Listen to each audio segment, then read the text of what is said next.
सहजानंद स्वामी महाराज की जय जय जय।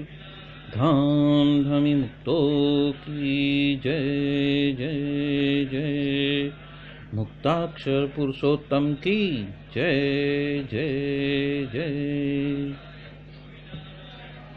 जे उत्पत्ति तथा स्थिति लय करे वेदो स्तुति उच्चरे। जे नरोम सुचिद्रमाणु समा ब्रह्मांड कोटि परे। माया काल रवि शशि सुरगणो अज्ञान लोपेक्षण। एवाक्षर धाम नाधिपति श्री स्वामी नारायण। महाध्यानाभ्यासं विदतमजस्त्रं भगवत पवित्रे सम्प्राप्तं। स्थितिमतिवरेकान्तिकवृषे सदानन्दं सारं परमहरिवार्ताव्यसनिनं। गुणातीतानन्दं मुनिवरमहं नौमि सततम्। अनेकेभ्यो सद्भ्यो विमलहरिविज्ञान ददतं। भुविर्ब्राह्मी विद्या हरिवचनरूपामुदयतं। हरिध्यानासक्तं शुभगणमनाद्यक्षरमहं। गुणातीतानन्दं सकलगुरुमुरे मुनिवरम्। सहजानंद स्वामी महाराज की जय जय जय। यत्सत्येन जगत्सत्यं यत्प्रकाशेन भाति तत्। यदानन्देन नन्दन्ति तस्मै श्री गुरुवे नमः। ध्यानमूलं गुरोर्मूर्ति पूजामूलं गुरोर्पदं। मन्त्रमूलं गुरोर्वाक्यं मोक्षमूलं गुरोकृपा। सहजानंद स्वामी महाराज की जय जय जय। अनादि मूल अक्षर मूर्ति सद्गुरु श्री गुणातीतानंद स्वामी की बातें, प्रकरण 6 सर्वदेशी समझन और बात 12वीं। इस सत्संग में तो सुख है, वह धर्म भक्ति ज्ञान और वैराग्य जो अच्छे कर्म हैं वो सभी इस सत्संग में है। और अन्य जगहों पे तो जल उठा है और खुद तो पशु जैसे है और बोलने को भी आता नहीं है और विवेक भी कुछ भी नहीं है, फिर भी वो अन्यों के अवगुण लेते हैं। इसलिए कुसंग का यदि जोग हो तो सत्संग में कमतरता आ जाती है और उस वजह से कुसंग नहीं करना। यहाँ पे एक सिद्धांत बात कही है कि कुसंग क्यों नहीं करना, क्योंकि कुसंग के वजह से आपने जो अच्छे कर्म पुण्य कर्म जमा किए हैं वो सब जल के भस्म हो जाएंगे। और उसको बचाना है, आपकी मेहनत को बचाना है, आपके लक्ष्य को बचाना है, आपके जन्म मरण के चक्र को बचाना है, तो आपको सजग होना पड़ेगा और कुसंगों को पहचानना भी पड़ेगा। स्वामीनारायण भगवान कुसंग किसके कहते हैं? यहाँ पे कुसंग यानी जिसके संग से आज्ञा, उपासना, भगवदी में सूरत भाव और सत्पुरुष की प्रीति में खामी आ जाए, वही कुसंग है। कुसंग के 3 प्रकार बताए हुए हैं। एक बाह्य कुसंग है, एक इंद्रिय और अंतःकरण का कुसंग है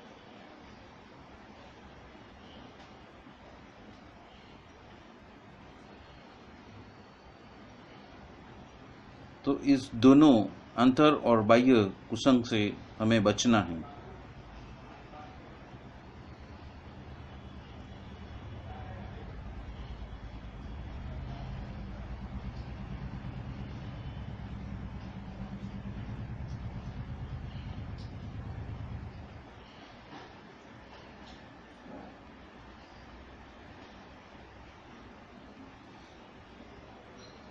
बाह्य कुसंग में क्या क्या आ जाते हैं कि बाह्य कुसंग किसको कहा है?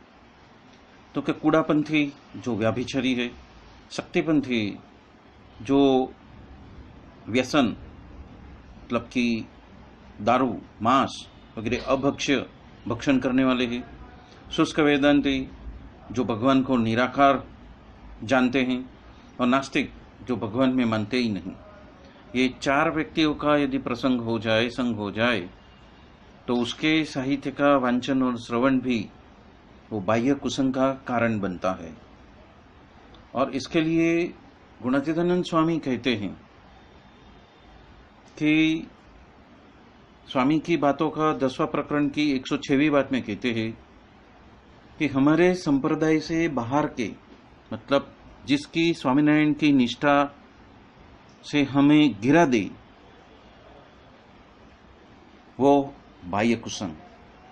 और प्रकरण 8 की 143वीं बात में कहते हैं बाह्य कुसंग वो क्या है जो स्वामीनारायण भगवान जो नहीं कहते हैं उसको हम करने लग जाए, जिसकी हमको मना की है उसमें ही हम ओतप्रोत हो जाए, वो भी बाह्य कुसंग है। और उपरांत भगवान के विमुख का संग हो जाए, उसको भी कुसंग कहा गया है। या फिर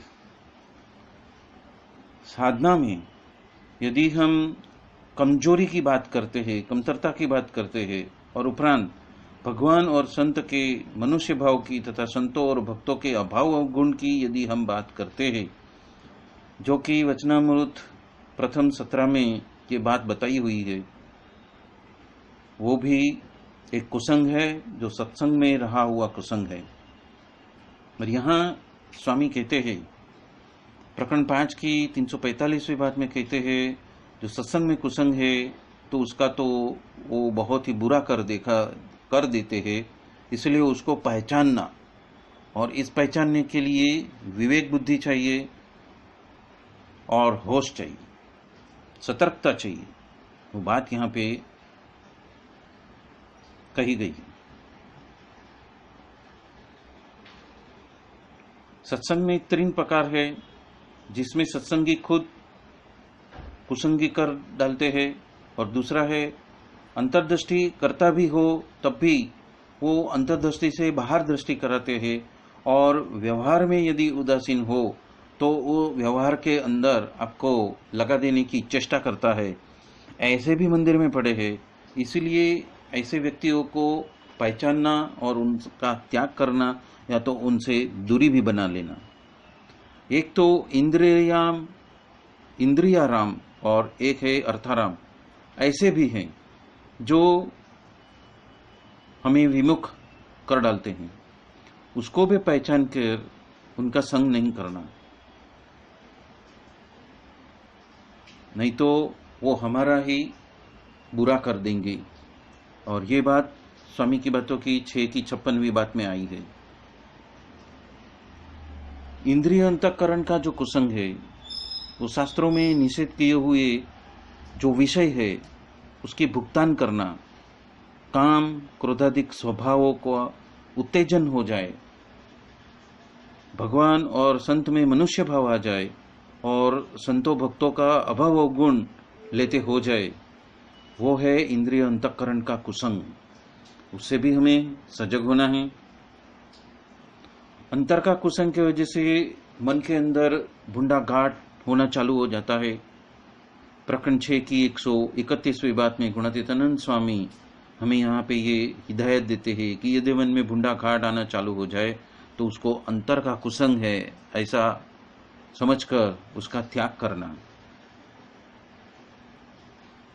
गृहस्थ को परस्त्री का घाट हो वो अंतर का कुसंग है, त्यागी को अष्ट प्रकार से स्त्री का त्याग करना है और वो भंग होने से मन में संकल्प होते रहते हैं, वो है अंतर का कुसंग। उपरांत अंतर में भगवान और संत के बारे में मन कुतर्क करता है और एकांतिक के बारे में साधारण और संभाव करावे, साधारणता प्रतीत करावे या तो संभाव प्रतीत करावे, वो अंतर का कुसंग है। ये बात स्वामी की बातों में 10वें प्रकरण की 106वीं बात में कही गई। उपरांत सत्पुरुष के बारे में अभाव, अरुचि और गौणता का भाव लेके आए, वो भी कुसंग ही है। कुसंग में नुकसान न हो, इसके लिए गुणातीतानंद स्वामी हमें सजग कर रहे हैं। उपासना का भंग होता हो, अर्थात कि श्री जी महाराज सर्वोपरि भगवान हैं, गुणातीतानंद स्वामी अक्षर ब्रह्म है और प्रकट गुणातीत सत्पुरुष मोक्ष का द्वार है, ये समझ में हम घुम जाए या तो फिर उसमें संशय और कुतर्क होना चालू कर दे, तो उपासना का भंग हो जाएगा और हम मूल सकट हम अधपतन की ओर चल पड़ेंगे। श्री जी महाराज और अक्षर ब्रह्म सत्पुरुष ऐसे गुरु में मनुष्य भाव आने लगे, संतों या भक्तों के अंदर भी अभाव गुण में हम रत रहने लगे, नियम धर्म में शिथिलता आ जाए, प्रत्यक्ष गुरु या बड़े संतों की आज्ञा का पालन करने में हम थोड़े सहज हो जाए या तो नर्म हो जाए, पंच विषय में हमारा मन या बुद्धि उत्प्रोत हो जाए, इंद्रिय अंतकरण हमारे अंदर से बड़वा पोकार दे और उसमें हमें लिप्त कर दे, स्थूल या सूक्ष्म साधना में गति मंद हो जाए, प्रगति में विघ्न आ जाए और अंत में साधना भी हमसे छूट जाए, उपरांत भगवान और संत का संबंध छूट जाए, तो ऐसे अनेक प्रकार के नुकसान से हमें सावध कर रहे हैं। श्री जी महाराज कहते हैं वचनामृत प्रथम 18 में कि जीव जिसकी सोबत करता है ऐसा अंतकरण होता है। यहाँ पे जीव की सोबत का मतलब ये होता है कि जीव जो भी सब्जेक्ट है या तो जो विषय है या तो जो ऑब्जेक्ट है या तो जो पदार्थ है या तो जो भाव है, जैसे कि राग द्वेष काम क्रोध आदि है, यदि उसमें ओतप्रोत होने लगता है तो उसका अंतःकरण भी ऐसा उपजने लगता है। और जब जीव विषयी जीव की सभा में यदि बैठा हो तो तब भी उसमें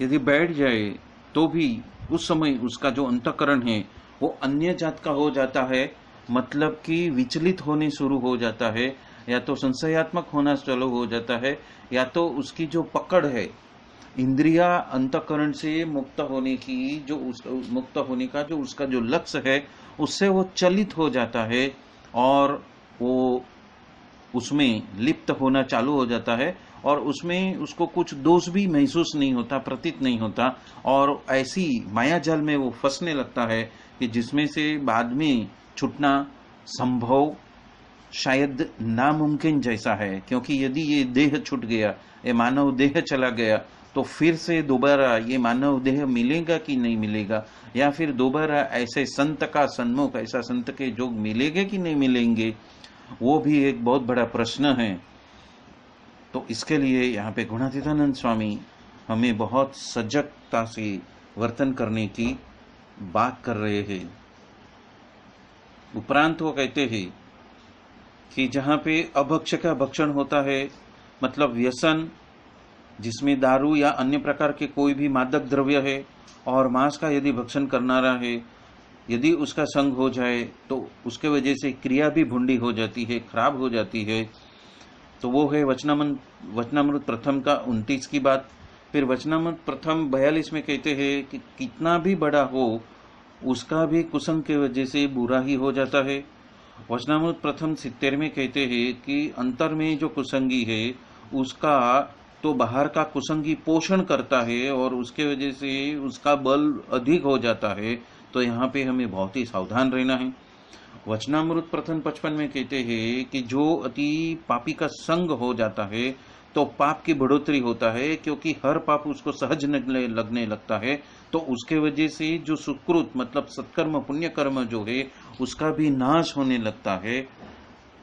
तो उससे हमें सावधान रहना है। जो आत्मनिष्ठा और वैराग्य से रहित है वो जो भगवान के बिना किसी विषय के घाट उसको प्रतीत ही नहीं होता, और तब भी जब कुसंग का योग होता है तब वो विषय का घाट उसको होने लगता है और बुद्धि भी भ्रष्ट हो जाती है और परमेश्वर तो हृदय में से उसकी स्मृति भी नहीं रहती है और अखंड विषय का ध्यान में वो लिप्त हो जाता है। तो ये भी कुसंग का योग के वजह से ऐसी स्थिति भी उत्पन्न हो सकती है। ये बात स्वामी मतलब श्री जी महाराज वचनामृत सारंगपुर 15 में भी कह रहे हैं, उपरांत सारंगपुर 18 में कह रहे हैं।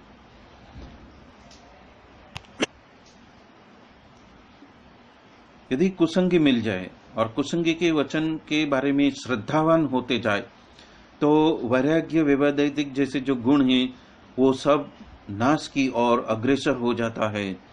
तो इसलिए सावधान होना है। उसी तरह वचनामृत मध्य 56 में कहा है, जिसको पंच विषय में प्रीति होती है तो उसका कुसंग का योग हो जाता है, तब तो कुछ भी ठिकाना उसका रह नहीं सकता है।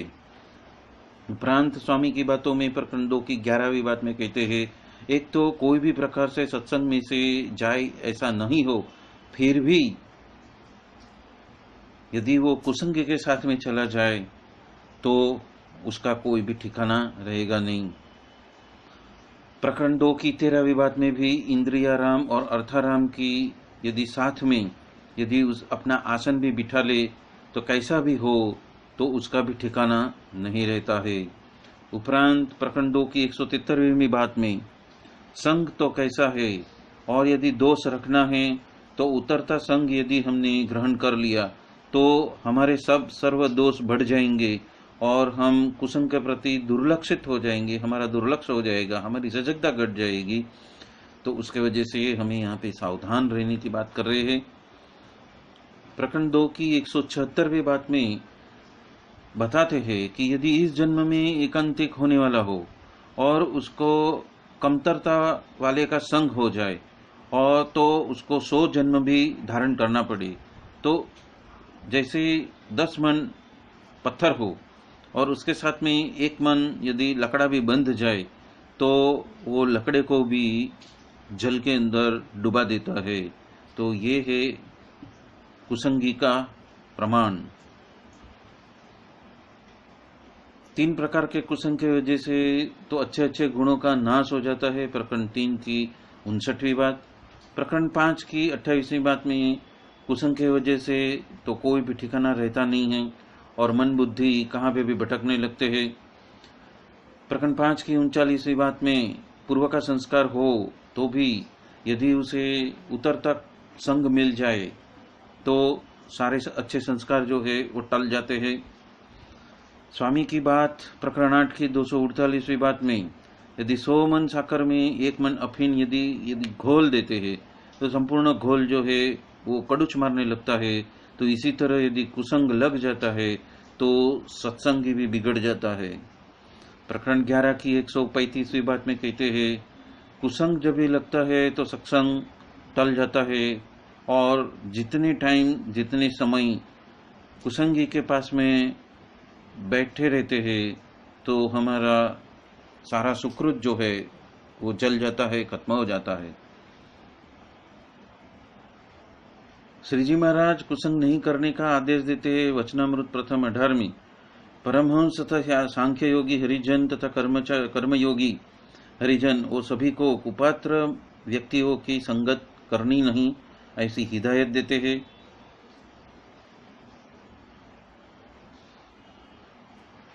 वचनामृत वड़ताल 20 में कहते हैं कि ऐसी समझन जैसे कि जनक राजा की समझन है, यदि हो तो भी किसी प्रकार से यदि कुसंग तो हमें करना ही नहीं है, और ये सिद्धांत बात है।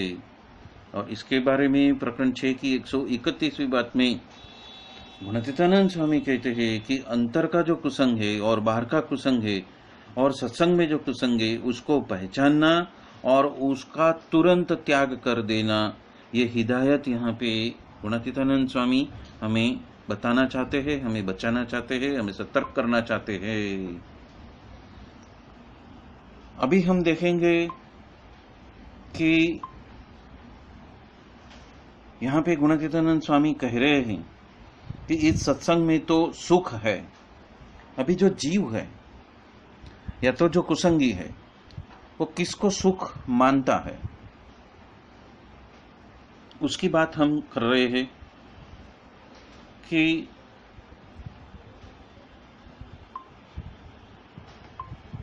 अंतःकरण की वृत्ति जब बहिर्मुख नहीं होती, पर यदि अंतर्मुखी होता है, अंतर्मुखी रहता है, तो वो वृत्ति अपनी अनुकूलता के हिसाब से यदि भाषित होती है या तो अवतरित होती है या तो फलित होती दिखाई देती है, ऐसी जो वृत्ति है तो उसको सुख कहते हैं। मतलब मन बुद्धि ने जो अनुमान लगाया है या तो जो धारणा की है उसके अनुरूप हमारी अंतःकरण की वृत्तियां और उसका जो फल हमें उसी के अनुरूप मिलने लगता है, तो ये संसारी जीव या तो कुसंगी जीव उसको सुख मानता है, और वो सबसे बड़ा विघ्न है, वो यहाँ पे बताया जा रहा है। राग द्वेष रूप भाव कर्म का नाश होने की वजह से सुख प्रकटता है, और ये सिद्धांतिक बात है। भाव कर्म का नाश करते हुए 8 प्रकार का द्रव्य कर्म का जब भी नाश होता है और सभी कर्म का जब नाश होते हुए स्वतंत्र सुख प्रकट होता है। सुख बाहर से नहीं आता है, पर वो अंदर की एक अवस्था है, वहां से वो प्रकट होता है। जो परमात्मा में से सुख लेना चाहते हैं, जो अन्य द्रव्य में से सुख लेना चाहते हैं, वो तो मूढ़ जन है। सुख कर्म का नाश होने की वजह से प्रकट होता है, और कर्म का नाश चारित्र से, वितराग दशा से वो उत्पन्न होता है, और चारित्र यानी अंतर स्वरूप में रमणता और वो जो सम्यक दर्शन, सम्यक ज्ञान से वो प्रकट होता है। इसके सिवा दूसरी कोई रीत से सुख प्रकट नहीं होता। इस रीत से सम्यक दर्शन वही सुख का मूल पाया है। बाल गंगाधर तिलक कहते हैं कि तुकाराम बुआ कहते हैं, उस हिसाब से जो प्रमाण सुख जौ जितना है और दुख जो है वो तो पर्वत जितना है। तो ऐसे सिद्धांत को हमें स्वीकार करना है। उपनिषद का सिद्धांत तो ऐसा है कि गीता में भी मनुष्य का जन्म अशाश्वत और दुख का घर है, और पृथ्वी ऊपर का ये संसार अनित्य और असुखावह है, ऐसा लिखा हुआ है। जर्मन पंडित शोपेनहाउर ने भी अपने मत में बताया है कि उस सिद्ध करने के लिए उन्होंने एक चमत्कारी योजना बताई थी। वो कहते हैं कि एकंदर मनुष्य जितनी सुखेच्छा होती है उसमें से जितनी सफल होती है, उसके ऊपर से हम कितने सुखी है वो हम उसको समझ सकते हैं। और उन्होंने एक गणितिक फॉर्मूला बनाई थी, एक प्रमाण बनाया था, गणितिक प्रमाण बनाया था, और उसमें यदि हमारी सुख की जितनी इच्छा है यदि आधी भी होती है तो भी उसके पश्चात यदि 1/10 भी होती है तो सुखोपभोग करने की जो तृष्णा है वो 3 गुनी हो जाती है। और उसके बाद जो यदि हम थोड़े भी सफल होते हैं तो वो सुखेच्छा जो है, सुख पाने की जो इच्छा है वो 5 गुनी बढ़ जाती है, और उसके परिणाम स्वरूप ज्यादा ही ज्यादा हम अपूर्ण होते जाते हैं, हम तृषार्त होते जाते हैं, और हम मृग तृष्णा के पीछे दौड़ पड़ते हैं। और उसके वजह से मनुष्य पूर्ण सुखी होएगा ऐसी आशा रखनी वो ही व्यर्थ बात है। सुख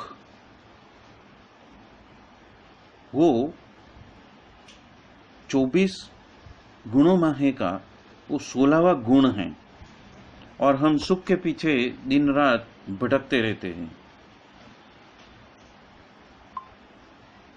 सुख की और एक व्याख्या भी है कि तन और मन को जो पसंद आए, रुचिकर हो, ऐसा अनुभव। फिर से दोहराता हूं, तन और मन को पसंदीदा हो, रुचिकर हो, जिसमें उसका राग हो, जिसमें उसकी आसक्ति हो, जिसमें वो मोहित हो गया हो, ऐसा जो अनुभव है उसको सुख कहा गया है। जिस तरह से कि आराम है, चैन आना है, शांति है, संतोष है, तृप्ति है, उपभोग है, कामना की सिद्धि का आनंद मुद है, प्रीति है, प्रमद है, हर्ष है, प्रमोद है, आमोद है, सम्मद है, आनंदथु है, आनंद है, शर्म है, साथ है और सुख है, और ये 12 अलग अलग प्रकार के सुख के ही नाम हैं। उसकी जब अनुभूति होती है तो व्यक्ति उस सुख को सुख हुआ ऐसा प्रतीत करता है।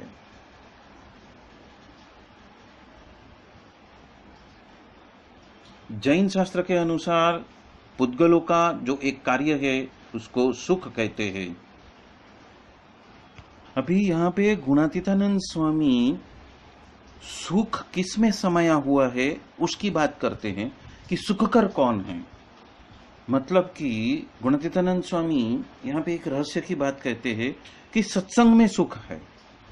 मतलब कि प्रिय वस्तु क्या है, जो पसंदीदा है, जो रोचक है, जो सुख को उपजाए ऐसा है, वो कौन है, सुखदायी कौन है, सुख देने वाला कौन है, सुख कारक क्या है। तो वहां पे गुणातीतानंद स्वामी कहते हैं कि ये सत्संग ही सुखकर है। ये एक गुप्त रहस्य है जो गुणातीतानंद स्वामी धीरे से खोल रहे हैं। और ये सत्संग क्या, तो कि धर्म, भक्ति, ज्ञान और वैराग्य रूपी जो जो अच्छे कर्म हैं वो ही सत्संग में विराजमान हैं, और बाकी अन्य जगह पे तो वो सुलग उठा है, जल उठा है। तो ये रहस्य की बात है कि सुखकर क्या है, तो कि ये सत्संग है। पर ये सत्संग में सुखकर कौन है, तो कि धर्म, भक्ति, ज्ञान और वैराग्य युक्त जीवन जो जीता है, ऐसा जो सत्संग है उसमें हमें सन्निष्ठ बनाने वाला, धर्म, भक्ति, ज्ञान और वैराग्य में हमें सन्निष्ठ करने वाला, हमें उसके प्रति प्रेरित करने वाला, हमें उसके अंदर संबल देने वाला, और उसमें जो जो जहां जहां नुकसान है वहां से हमें बचाने वाला, हमारे लिए जो शक्ति रूप है, हमारे लिए जो ज्ञान रूप है, हमारे लिए जो बोध रूप है, वो हमें चिन्हित करते हैं, वो हमें उंगली निर्देश करते हैं, वो हमें ज्ञान से और शब्दों से बता रहे हैं कि ये मर्यादा है, और उसके बाहर यदि हम नहीं जाएंगे तो वो जो सत्संग में जो मिलता है, जो प्रकट सदगुरु के वजह से जो मिलता है, जो शास्त्र के वजह से मिलता है, जो संप्रदाय के वजह से जो मिलता है, जो एकांतिक संत के वजह से जो हमें प्राप्त मिलता है, वो जो सत्संग है, जो जिसके माध्यम से हम धर्म, भक्ति, ज्ञान और वैराग्य में स्थिर हो सकते हैं, ऐसे सत्संग में हमें सुख है, उसकी बात यहाँ पे वो कर रहे हैं। अब हम भक्ति का विस्तृत अर्थ देखेंगे। ज्ञान के 5 पर्व माहे का एक पर्व है। पर्व 5 है सांख्य, योग, वैराग्य, तप और भक्ति। परमेश्वर की श्री, पुष्टि, गीत, क्रांति, तुष्टि, कीर्ति, ईला, ऊर्जा, विद्या, अविद्या, शक्ति और माया, ये 12 भक्ति है। और उसमें अविद्या के जो स्वरूप, विस्मृति आदि 5 पर्व है। और उस पंचम पर्वात्मक अविद्या का के झांसे में आ जाने से जीव बद्ध होकर मोहित हो चुका है। परंतु जो वैराग्य, सांख्य, योग, तप और भक्ति ऐसे पंचम पर्वात्मक विद्या ज्ञान से जिसकी अविद्या नाश हो चुकी है, वैसे ज्ञान युक्त जीवन के आगे माया भी अपना योग मायापना प्रदर्शित करती है। वो है भक्ति। उसका और गहन समझ हम प्राप्त करने जा रहे हैं। पवित्र भाव से परमेश्वर या गुरु या वडील वगैरह की जो सेवा करनी, उनके गुण गाना और उसके अंदर परायण रहना, मतलब ओतप्रोत रहना, वो भक्ति कहलाती है। देवादिक को अधीन और उनसे उनके अनुकूल रहकर हर एक रीत से उनकी सेवा करनी और उसके ऊपर फिदा फिदा होकर रहना, वो भक्ति है। आसक्ति, आराधना, उपासना, भजन करना, वो भक्ति है। भक्ति के दो मुख्य लक्षण कहे हैं, प्रभु का सतत नाम स्मरण करते रहना और दूसरा सर्वकर्म उसको समर्पण करने की जो भावना है वो। भक्ति के 9 प्रकार कहे हैं, श्रवण, कीर्तन, सुमिरन, पाद सेवन, अर्चन, वंदन, दास्य, सांख्य और आत्मनिवेदन। दयाराम ने भक्ति के 10 प्रकार कहे हैं। ऊपर के 9 प्रकार के साथ में प्रेम लक्षणा 10वां प्रकार है। ईश्वर को प्राप्त करने के लिए भक्ति, ज्ञान और वैराग्य ऐसे 3 मुख्य मार्ग है। भक्ति तो आदि है, भक्ति ही अंत है, भक्ति ही मार्ग है, भक्ति ही ध्येय है। धर्म तथा ज्ञान के स्तंभ के ऊपर भक्ति का भव्य घुमट रचा हुआ है। भक्ति से निर्मल प्रेम तथा आनंद प्राप्त होता है। मतलब कि भक्ति के वजह से निर्मल प्रेम और आनंद प्रस्फुटित होता है, जिसको व्यक्ति महसूस कर सकता है। शब्दों का ज्ञान से आनंद या प्रेम को कोई वर्णन नहीं कर सकता, या तो उसको क्या कहते हैं कि वर्णित नहीं कर सकता, पर वो तो प्रस्फुटीकरण का एक मार्ग है। और वो जब प्रस्फुटित होता है तो भक्ति के वजह से वो प्रेम और आनंद की अनुभूति होती है। ज्ञान से प्रकाश प्राप्त होता है। शास्त्र और गुरु की वचन का यदि हम प्राणांत से भी उसका उल्लंघन किए बिना काया, वाचा और मन से गुरु, ईश्वर और साधु यानी कि ज्ञानी पुरुष की यदि हम सेवा करते हैं, उसको भी भक्ति कही गई है। कोई 82 प्रकार की भक्ति गिनते हैं। भक्ति सात्विक भी है, राजसिक भी है और तामसी भी मानी जाती है। सात्विक मनुष्य भक्ति 3 प्रयोजन के लिए करता है। कर्म का क्षय के वजह से, प्रभु की प्रीति प्राप्त करने के लिए, ईश्वर भजनीय है ऐसे विधिवाक्य को वश रहने के लिए। राजस मनुष्य 3 प्रयोजन के लिए भक्ति करता है, इष्ट विषय की प्राप्ति के लिए, यश के लिए और ऐश्वर्य के लिए। और तामस मनुष्य 3 प्रयोजन से भक्ति करते हैं, अनिष्ट प्राणी की हिंसा के लिए, दंभ के लिए और तीसरा मात्सर्य से अथवा तो अपने से अन्य के ऊपर प्रभुत्व स्थापित करने के लिए वो भक्ति करते हैं। उपासना, स्तुति और प्रार्थना ये 3 भक्ति के अंग है। पुष्टि मार्ग में भक्ति के 2 प्रकार है, साधना रूपा और फल रूपा। साधना रूपा यानी नवद्या भक्ति और फल रूपा यानी प्रेम लक्षणा भक्ति। श्रवण भक्ति परीक्षित ने, कीर्तन भक्ति सुखमुनि ने, स्मरण भक्ति प्रहलाद ने, पाद सेवन भक्ति लक्ष्मी ने, अर्चन भक्ति पृथु ने, वंदन भक्ति अक्रूर ने, दासत्व भक्ति हनुमान ने, सख्य भक्ति अर्जुन ने, आत्मनिवेदन भक्ति बलि ने और प्रेम भक्ति गोपियों ने करी थी। ये सब में प्रेम भक्ति उत्तम मानी जाती है। भक्ति की 11 अवस्था है।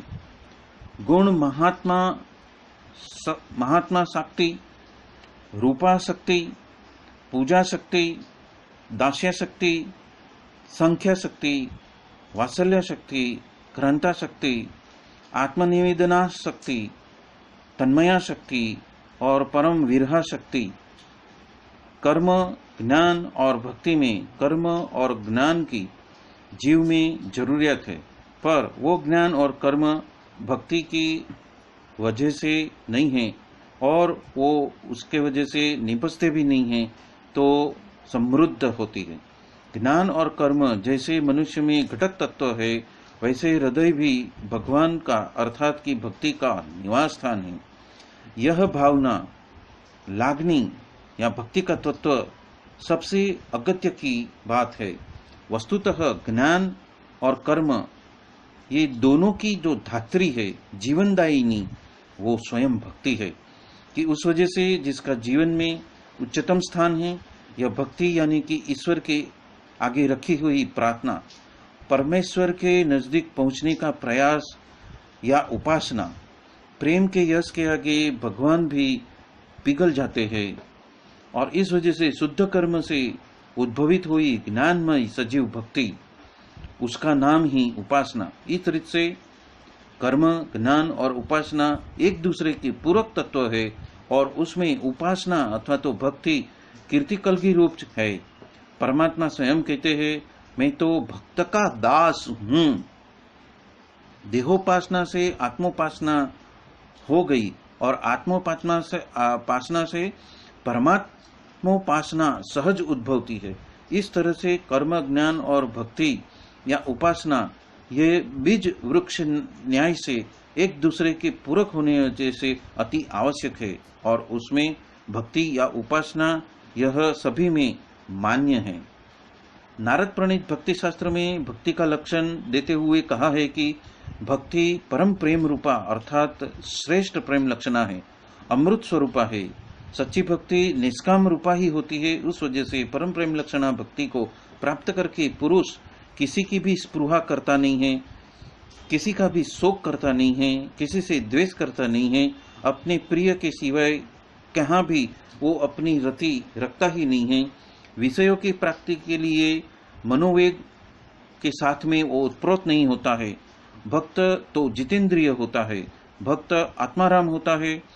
भक्ति को प्राप्त करके पुरुष निष्कर्मा, अमृत, निस्तृण, निरीह, निर्वैर, विशोक, वितराग, प्रशांत, स्तब्ध और आत्मक्रीड बन जाता है। व्यासन देव के मत के हिसाब भगवान की पूजा वगैरह में प्रीति यानी कि भक्ति है। गर्गाचार्य के मत के मुजब भगवान के चित्र विचित्र, चरित्र कथन वगैरह में अनुराग वो ही भक्ति है। ब्रह्मात्म प्रेम में अर्चन न आए, इस रीत से पूजा कथा वगैरह में प्रीति यानी भक्ति, ऐसा महर्षि शांडिल्य का मत है। नारद के मत के मुताबिक भगवान के समस्त कर्म का संन्यास और उस भगवान का अखंड स्मरण और उसके विस्मरण में परम विरह दुख यानी कि वो भक्ति है। ऐसे लक्षण वाली परम प्रेम रूपा भक्ति की आखिर में हद तो गोपवधुओं के ही हृदय में थी, मतलब कि गोपियों के हृदय में ही विराजमान थी। व्रज नवनीताओं में श्री कृष्णचंद्र के चरण में सर्वकर्म का संन्यास और उसमें उसके विस्मरण से परम विरह व्याकुलता थी। परम व्याकुलता में भी भगवान के महत्व का भान भक्त नहीं भूलता है। ऐसी भक्ति वैदिक कर्म, ब्रह्मज्ञान और वृत्ति का निरोध रूप योग निष्ठाओं से भी अधिक है, उत्कृष्ट है। भक्ति तो फल रूप है, कर्म वगैरह बीज रूप है। जो कर्म यथाविधि करने में आए तो वो कर्म यथाकाले ज्ञान को जन्म देती है और उस ज्ञान अपने कर्म वृत्ति के निरोध रूप और समाधि के जिसका बीज अन्य नाम है।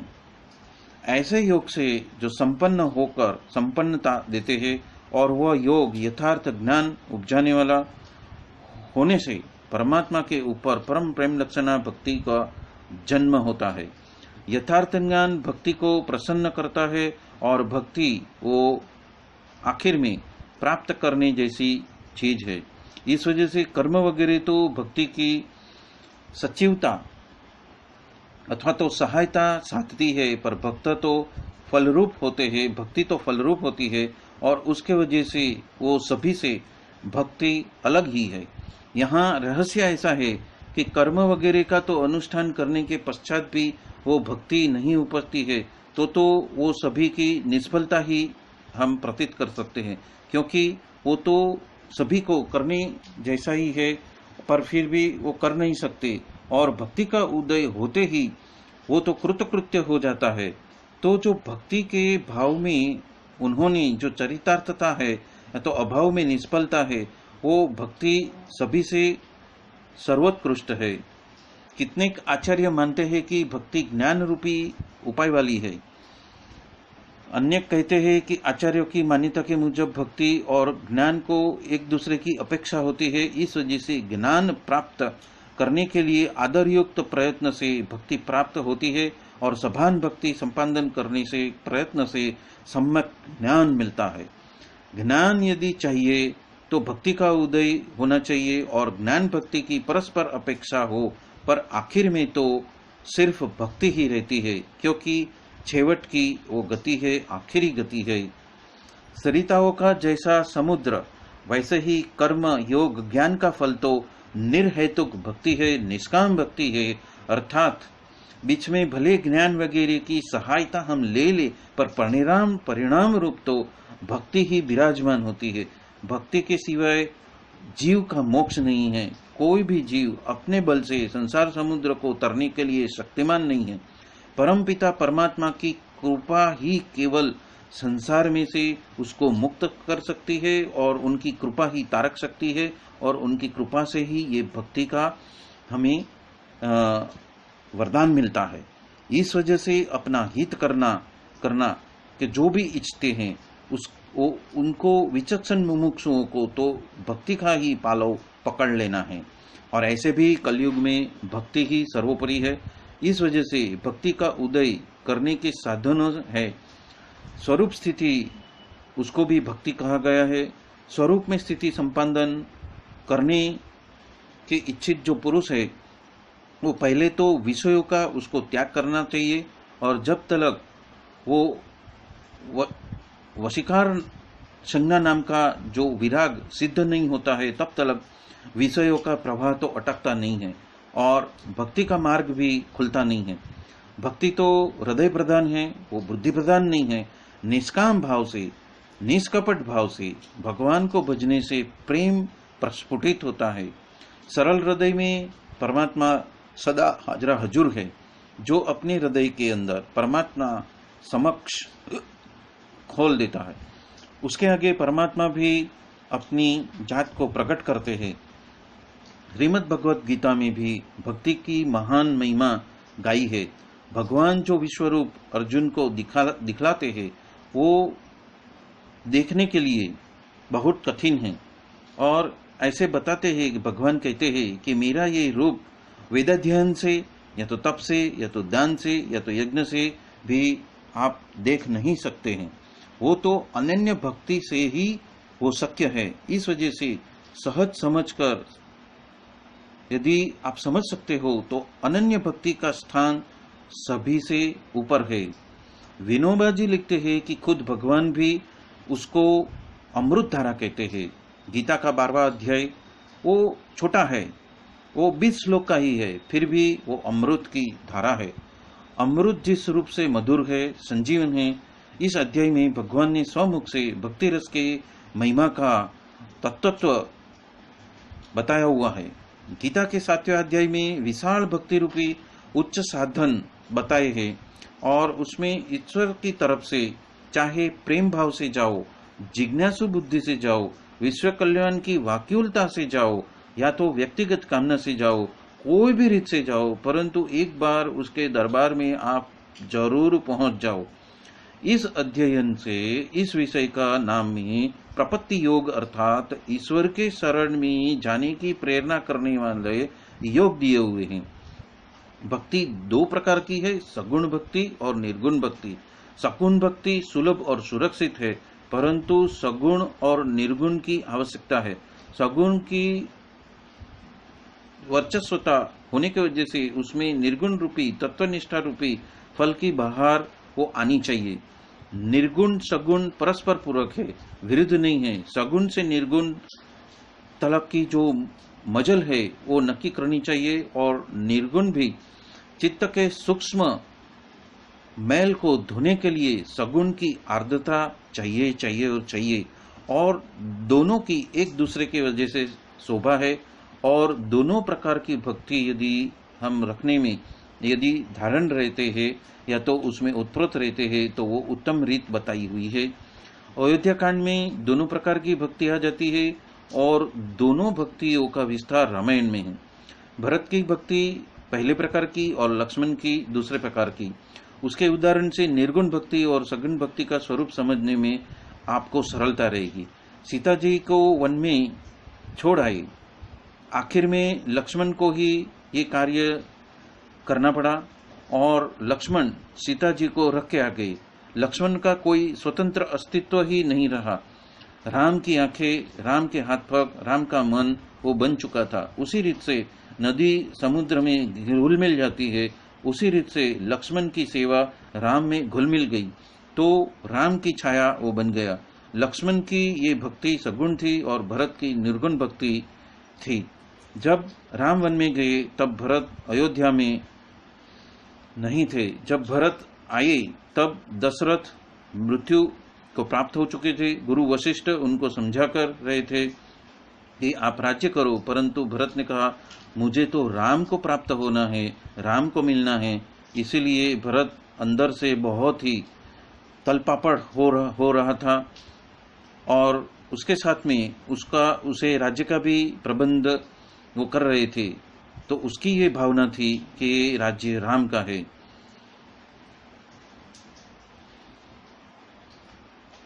लक्ष्मण की जैसे ही भरत मुक्त हो नहीं सकते, यहाँ भरत की भूमिका है।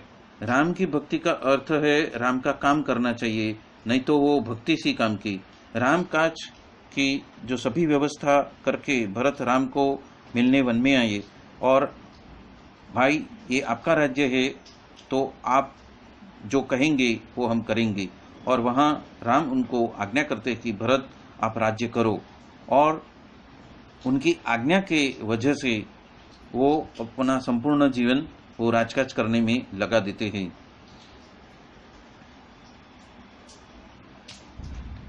भरत अपने शरीर से राम से अलग थे, फिर भी वो मन से क्षण भर के लिए भी वो राम से दूर नहीं थे। और निर्गुण और सगुण भक्ति तो खींचोखींच एक दूसरे से मिश्रित है। भक्ति का स्रोत शायद पहले सगुण से निकला हो, फिर भी वो अंत में निर्गुण तलक पहुंचता है। और हम कहते हैं कि फलाना बहादुर देशभक्त हंसते हंसते फांसी पे चढ़ गया।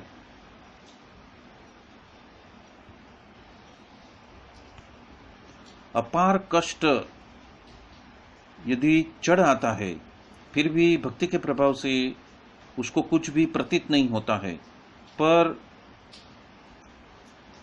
फिर भी उस नाव को ऊपर खींचने के लिए वो बहुत आसान नहीं है। हमें सहजता से तैर जाना है। इसलिए जो जीवन नौका के नीचे जो भक्ति रूपी पानी है, उसको हम आनंद से आगे लेके जा सकते हैं। जो जीवन शुष्क है,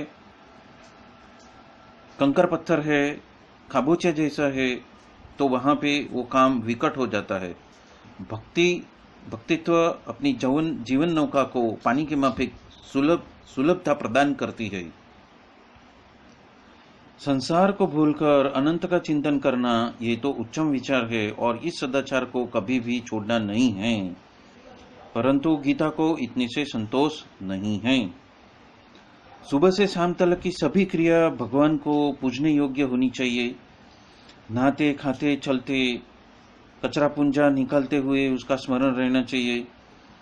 हमारी भावना ऐसी होनी चाहिए कि मेरे प्रभु मेरे अंदर हाजरा हजूर है, और हमारे समस्त कर्म इस रीत से पूजा कर्म के रूप में हो जानी चाहिए। उपनिषद के अंदर लिखा है कि ध्येय पर ब्रह्म को सगुण ब्रह्म रूप से स्वीकारने के पश्चात शांत भाव या तो प्रशांत प्रेम उद्दीप्त होकर रसमय समुद्र बन जाता है, और उसके तरंग से नवरस मिश्र भक्ति का रूप वो पकड़ लेता है। और ऐसी भक्ति की वजह से विषय रूप सगुण ब्रह्म का जो शिव रूप या तो विष्णु रूप अथवा शक्ति रूप या तो फिर अवतारी रूप अथवा तो कोई भी विमूर्ति रूप लेने में आता है।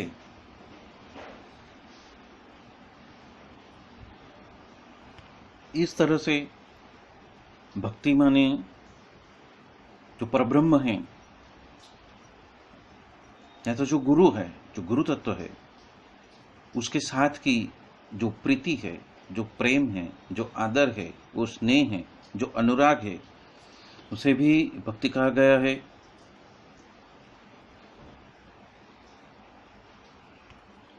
पुराणों के अंदर मोक्ष मार्ग के अंदर की एक व्यक्ति उपासना, परब्रह्म के सगुण स्वरूप की उपासना करके उसके द्वारा उसका ज्ञान संपादन करना, वो उसका अंतिम ध्येय है। और ज्ञान रूपी भक्ति वो साधन रूप है। भक्ति का एक मतलब वफादारी भी होती है, निष्ठा भी होती है कि जिसको हम समर्पित है। वो एक श्रद्धा भी है, वो एक विश्वास भी है। और सेवा में एक तानता वाली जो चित्तवृत्ति है, उसको भी भक्ति कहा गया है। सेवा और शुश्रूषा भी भक्ति ही है। जैनों में स्तुति को भी भक्ति कही गई है। प्रार्थना भी भक्ति का ही एक भाग है।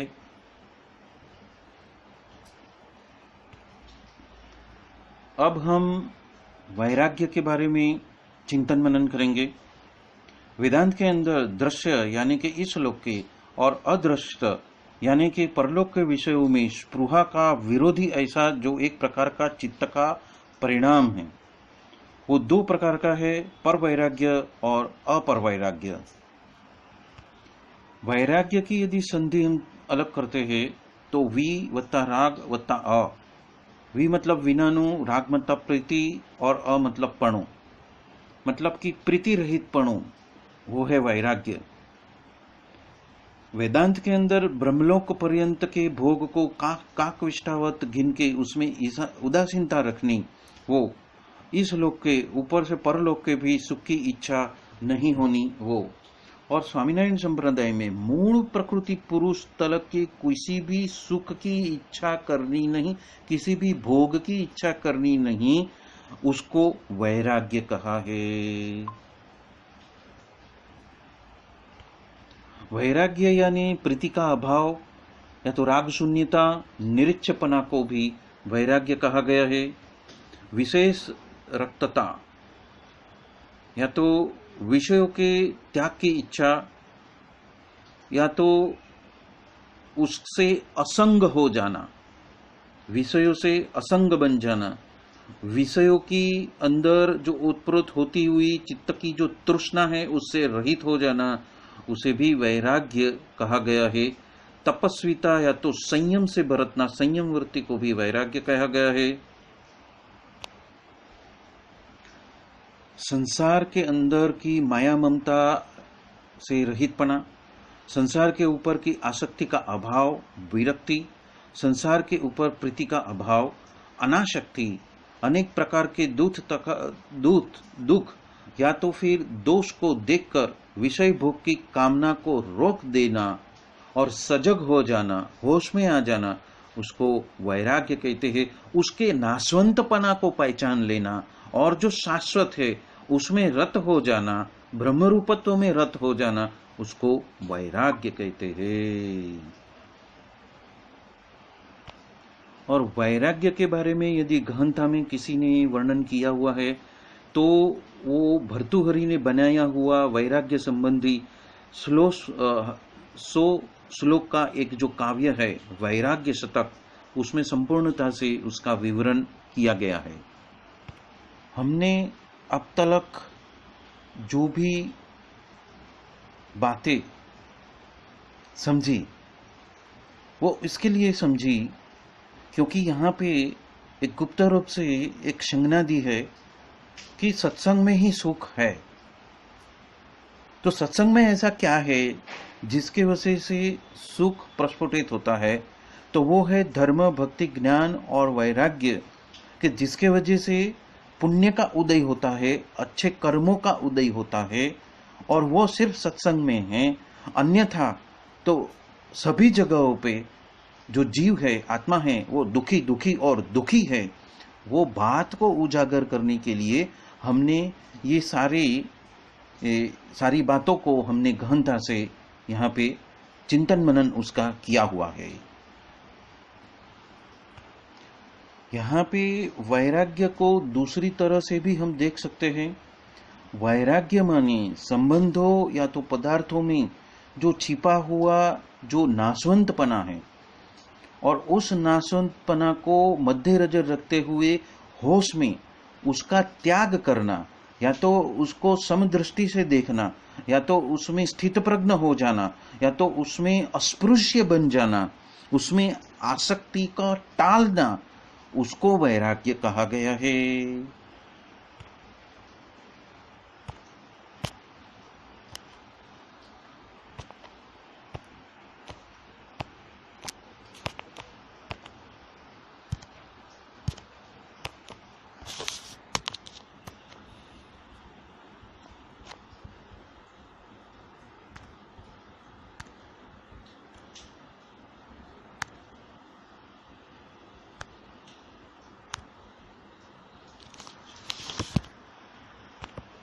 यहाँ पे गुणातीतानंद स्वामी और एक बात कह रहे हैं कि यदि कुसंग का जोग हो जाता है तो सत्संग में कमतरता आती है या तो उसका नाश होता है। तो ये सत्संग के बारे में हम थोड़ा चिंतन मनन करेंगे। बड़े एकांतिक को हाथ जोड़ना, आज्ञाकारी होना और वो कहे ऐसा करना, या फिर संत और भगवान के बारे में जितना सद्भाव है वही सत्संग है। सत्संग यानी सत्पुरुष का संग करना, और जीव जितना भी साधु में जुड़ा हुआ है उतना ही सत्संग, और यदि जितना नहीं जुड़ा है उतना कुसंग। भगवान के भक्त में आत्मबुद्धि वो ही सत्संग कहा गया है।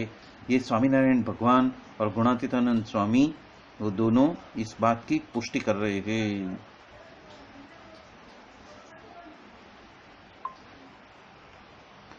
इस 12वीं बात में गुणातीतानंद स्वामी एक साथ दो बात कर रहे हैं कि जिस वजह से हमारे सत्कर्म या तो पुण्य कर्म का उदय हो, मतलब कि हम आगे बढ़े, और जिस कारण से वजह से जो पतन होता है वहां पे हमें सजग करके हमारी रक्षा करने की बात कर रहे हैं।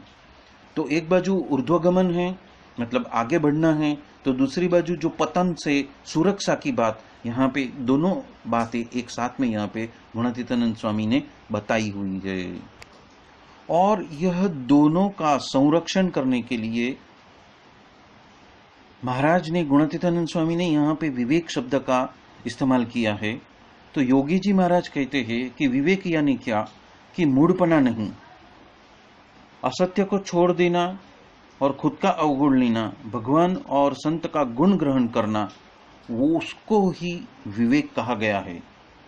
आत्मा और अनात्मा का विवेक, सच्चा या जो झूठा है, पुरुष की जो व्यक्ति हम समझ जाए, उसको विवेक कहा गया है। विवेक यानी अन्य का नहीं देखना और पॉजिटिव विचार ही लेना, सवड़ा ही विचार को ग्रहण करना और खुद का ही देखना, उसको भी विवेक कहा गया है। अब हम विवेक के ऊपर चिंतन मनन करेंगे। वेदांत में कहा गया है कि आत्मा नित्य है और आत्मा से जो भी भिन्न है वो सब अनित्य है। ऐसा जो विचार है उसको विवेक कहा गया है। और जब भी खर्च करने की बात आती है, मतलब कि हमारा समय व्यतीत करने की बात आती है, तो उसको संभाल कर सोच विचार कर उस वृत्ति में रत रहना या उसमें से बाहर निकल जाना, उसको भी विवेक कहा गया है। सच्चे और झूठे को पहचानने की जो शक्ति है, अच्छा या जो बुरा है वो समझने की जो बुद्धि है, सद असद विचार है जो समझ सकती है, बुद्धि तारतम्यता है। गांधी जी भी कहते हैं कि जीवन में मुझे अनुभव हुआ है कि सिर्फ भला ही बहुत काम आती नहीं है।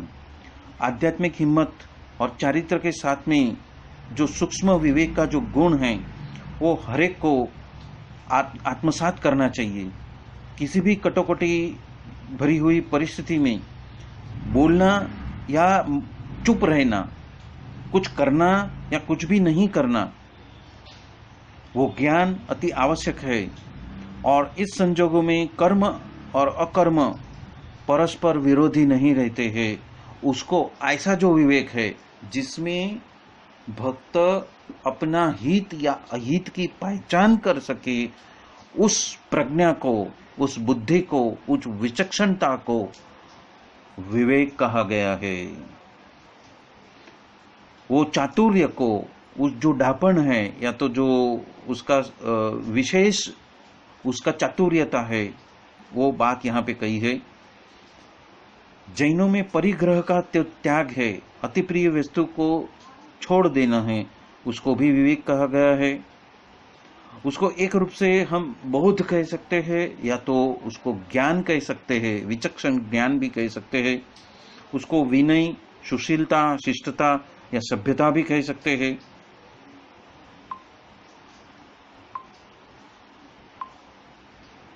वेदांत के हिसाब से आत्मा को साक्षी मानना और पंचकोश से अलग समझकर उसका निश्चय करना कि ये पंचकोश से अलग है। अब ये पंचकोश क्या है? तो कि एक तो है अन्नमय कोश, दूसरा है प्राणमय कोश, तीसरा है मनोमय कोश, चौथा है ज्ञानमय कोश, पांचवा है विज्ञानमय कोश। और इन 5 कोश से जो आत्मा स्वरूप, जो आनंदमय है, उसको अलग समझना, उसको भी वेदांत विवेक कहता है। और उपनिषद भाष्य में तो कहा हुआ है कि संसार में यदि हम उसका गणित लिखे तो सुख से ज्यादा दुख की मात्रा अधिक होने की वजह से विवेकियों ने निर्णय किया है कि इस दुख के महानर्क में से यदि मुक्त होने का यदि कोई मार्ग है तो आत्मज्ञान के सिवाय अन्य कोई साधन नहीं है। और आत्मज्ञान विवेक के सिवाय उत्पन्न होता ही नहीं है। और विवेक जो है वो विचार मंथन से, मतलब कि चिंतन मनन के अलावा वो प्रकट ही नहीं होता। और विवेक के ऐसे विवेक के 2 प्रकार है, नित्य नित्य वस्तु विवेक और आत्म अनात्म विवेक।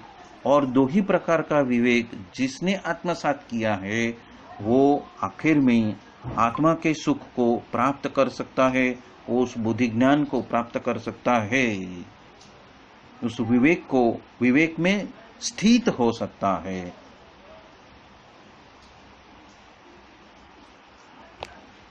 और स्वामीनारायण संप्रदाय में तो विवेक चिंतामणि करके एक संपूर्ण ग्रंथ उपलब्ध है कि जिसके वजह से जीव अपने लक्ष्य तक पहुंच सकता है। श्री शंकराचार्य जी ने भी विवेक चूड़ामणि नाम का एक ग्रंथ लिखा है और उसमें भी बहुत गहनता से उसके ऊपर ज्ञान प्राप्त है। विवेक का जो ज्ञान है वो एक तरह से तत्वज्ञान भी है, जिसको विवेक ज्ञान भी कहते हैं। और विवेक बुद्धि जिसके पास में है वो तो एक बहुत अच्छा गुण है, वो जीव का एक प्लस पॉइंट है, जिसके वजह से उसके अंदर व्यवहार बुद्धि या तो व्यवहार कुशलता या तो लोक बुद्धि या तो अच्छी समझन, हित और अहित की समझन उसको स्पष्ट रूप से है। तो इस तरह से गुणातीतानंद स्वामी ने विवेक के ऊपर भी संकेत किया हुआ है और उसको भी चिंतन मनन से उसको प्रदीप्त करना है, उसको बढ़ाना है।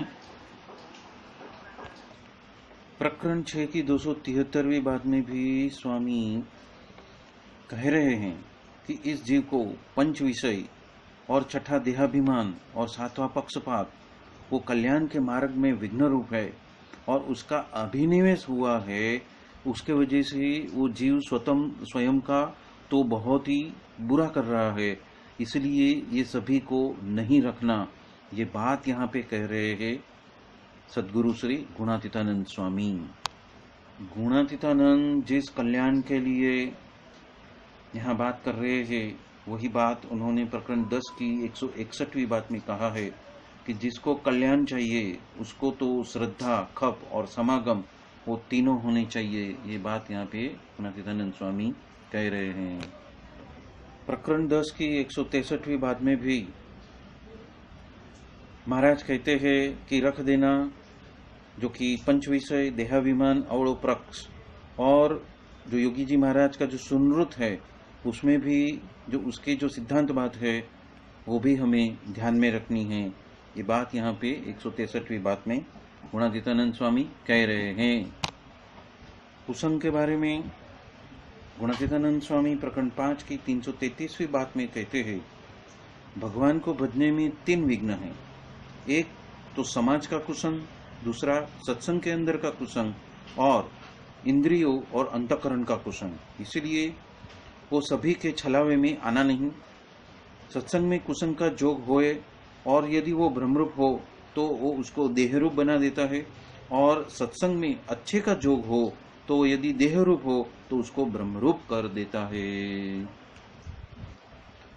प्रकरण 6 की 133वीं बात में गुणातीतानंद स्वामी अंतर का कुसंग, बाहर का कुसंग और सत्संग के कुसंग, उसको पहचान कर उसका त्याग करने की बात कहते हैं, और एक चाबी भी देते हैं कि वो अंतर का कुसंग वो ही है जो मन में बुरे बुरे घाट होते हैं, और सत्संग में कुसंग तो वो है कि लोक यानी कि समाज, भोग यानी कि पक्ष, और वो पक्ष के वजह से आचरण का, मंदिर व कोठार के अंदर बड़े बड़े साधु का बुरा बोले। तब किसी ने पूछा कि यदि वो हमसे हो गया हो तो किस तरह से टले। इसलिए स्वामी कहते हैं कि ये जो बड़े साधु का विश्वास होए और वो भगवान जैसे है और भगवान के माफिक ही वो अंतर्यामी है, ऐसा जाने, पर कहते नहीं हैं। यदि ऐसा हम प्रतीत करें या तो ऐसा हम उनको जाने तो वो टल जाता है। ये चाबी भी यहाँ पे गुणातीतानंद स्वामी ने दे दी है कुसंग से बचने के लिए। प्रकरण 9 की 136वीं बात में गुणातीतानंद स्वामी और एक बड़े रहस्य की बात कहते हैं कि सत्संग में कुसंग है वो क्या है, क्योंकि महाराज और अन्य अवतार आदि को एक समान कहे तथा बड़े एकांतिक और साधारण साधु को एक समान कहे, उपरांत प्रकट स्वरूप में से आपको गिरा दे, वो ही सत्संग का कुसंग जानना। दूसरा है बाहर का कुसंग, वो क्या है तो कि स्वामीनारायण को सर्वोपरि भगवान न कहे। और तीसरा जो है अंतःकरण का कुसंग, वो क्या, जो संकल्प किए बिना वो रह नहीं सकता, और सुनाए बिना वो देख नहीं सकता, और वो रह नहीं सकता उसमें। इस तरह से इंद्रिय है तो वो उसके वश में नहीं है, वो छुपी रीत से तो पाप करता रहता है, वो खाते जाता है, चाड़ा चूथते ही रहता है, और वो ऐसा समझता है कि कोई इसको जानता नहीं है। फिर भी जो साधु और भगवान तो सर्वज्ञ होने की वजह से सब कुछ जानते हैं। जाके हृदय माही ज्ञान प्रकाशत, तास स्वभाव रहे नहीं छाना, नए नहीं बे नहीं से नहीं जानिए, उठत बैठत ही पहचाना। इसीलिए वो छुपा तो रहता ही नहीं है, और ये सत्संग का कुसंग तो पहचान लेना, और इंद्रियों को बेछूटपना से बर्तन करने नहीं देना, और उसके ऊपर आधिपत्य प्राप्त करना। ये बात यहाँ पे गुणातीतानंद स्वामी बता रहे हैं। प्रकरण 11 की 110वीं बात में जो एक्स्ट्रा बात है, जो पहले हम कर चुके हैं, उसको मैं नहीं लेता हूँ, उसके आगे की बात कहता हूँ कि एकांतिक और साधारण भक्त के बारे में भी संभाव करावे, वो भी अंतर का कुसंग है। और अपने संप्रदाय के बाहर के, जिससे स्वामीनारायण की निष्ठा नहीं है, वो हमें हमारी निष्ठा से झुका दे, तो वो बाहर का कुसंग है। और सत्संग में जो कुसंग है वो तो दो से भी अधिक दुख देने वाले हैं। वो कंठी और तिलक करके सत्संगी कहलाते हैं, और त्यागी भी भगवा पहनकर वो बन जाते हैं, पर जीव तो उनका आसुरी ही रहा हुआ है। तो जो अच्छे साधु जो होंगे वो हरिजन में खटपट करावे और महाराज और अन्य अवतार में समबुद्धि कराए और एकांतिक संत का द्रोह करे और खुद करे और दूसरों को कराए। यदि ऐसे हो तो ये सत्संग में कुसंग है, ऐसा पहचान लेना। और ऐसा जो विचार है वो तो खप वाले साधु सत्संगी को रखना है। जो खप वाला साधु है उसको तो बहुत ही विवेक बुद्धि रखनी है, उसकी बात कही है। और जो कुसंगी है उसको तो ये बात की समझ ही नहीं है, पर हमें तो उस विवेक बुद्धि का विचार करना, चिंतन मनन करना और फिकर खुद की करनी कि कहाँ पे हम कुसंगी के साथ तो नहीं हो गए हैं। ये बात यहाँ पे प्रकरण 11 में गुणातीतानंद स्वामी ने बताई हुई है। इसी के साथ में यह सत्संग हम यहाँ पे संपन्न करते हैं। बोलो सहजानंद स्वामी महाराज की जय जय जय। धाम धामी मुक्तो की जय जय जय। सर्व गुणातीत स्वरूपों की जय जय जय।